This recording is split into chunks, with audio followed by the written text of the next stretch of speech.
ଲାଇଫରେ ଯେତେବେଳେ ସବୁ ବାଟ ବନ୍ଦ ହେଇଯାଏ ନା, ଗୋଟେ ହିଁ ବାଟ ଦେଖାଯାଏ।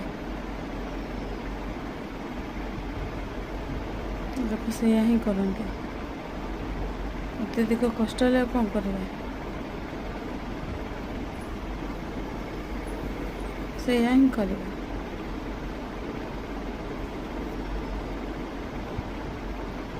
ମନ କଥା କାହାକୁ ଖୋଲିକି କହିପାରିବୁନି ଯେ,